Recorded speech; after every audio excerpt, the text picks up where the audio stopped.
السلام علیکم۔ آج کا ٹاپک ہے نفسیات بطور علم ذہن۔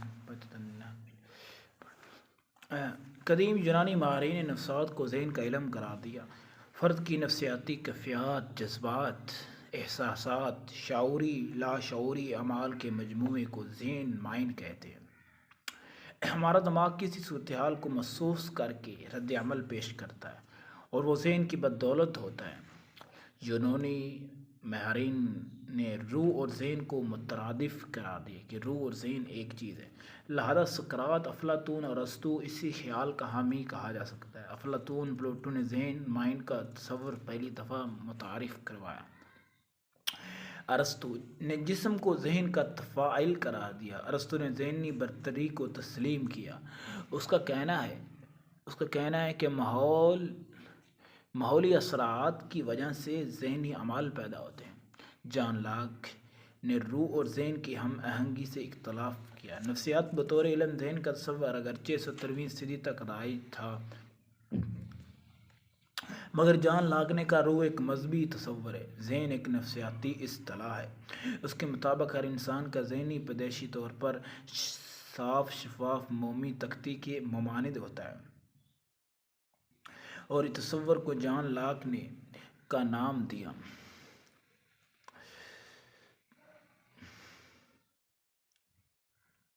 پیدائش کے بعد مختلف تجربات کی نقوش ذہن کی اس مومی تخت پر ثبت ہونے لگ جاتا ہے۔ فرد ان نقوش کا تجزیہ کر کے انہیں منظم کرتا ہے تو اسی کسی خاص شے، واقعہ، صورتحال یا شخص کے بارے میں احساسات اور تاثرات پیدا ہوتے ہیں۔ 18ویں صدی میں دیگر علوم کی ترقی کا اثر نفسیات اور اس طریقہ کار بھی پڑا کہ نفسیات میں مروزی مطالعے کی اہمیت کی محسوس کی جانے لگی۔ اس وقت ذہن کی توجہ کرنے کے لیے ذہنی اعمال کا تصور متعارف کروایا گیا۔ اس دور میں پہلی بار اس بات کی وضاحت کی گئی کہ ذات بذات خود کوئی الگ حیثیت نہیں رکھتا، بلکہ ذہنی اعمال ہی ہمیں ذہن کا پتہ دے دیتے ہیں۔ نفسیات کی پہلی باقاعدہ تجربہ گاہ کے قیام میں تک بھی نفسیات کا علم ذہن میں قرار دیا جاتا ہے۔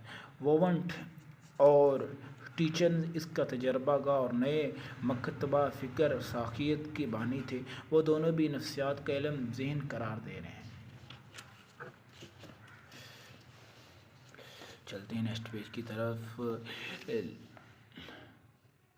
لمپ ویمٹ نے بھی ذہنی اعمال کا مطالعہ کرنے کی اہمیت کو اجاگر کیا اور مشاہدہ باطن طریقہ متعارف کروایا۔ ٹینچز نے بھی نفسیات کے ذہنی اعمال کا مطالعہ اور مشاہدہ کرنے پر زور دیا۔ وقوف کسی شے کے بارے میں جاننے کو وقوف کہتے ہیں۔ کسی شے کا جاننے کے بارے میں وقوف کہتے ہیں۔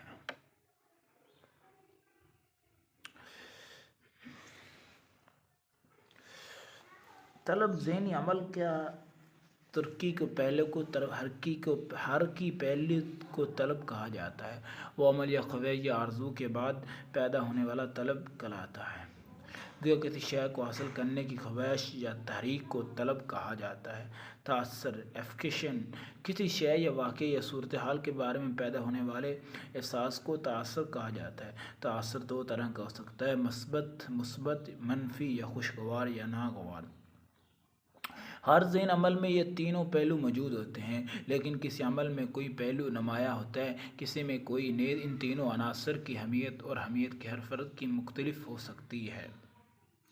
ذہنی اعمال کے علاوہ ذہن کے تین حصے بیان کیے جاتے ہیں: شعور، تحت الشعور، لا شعور۔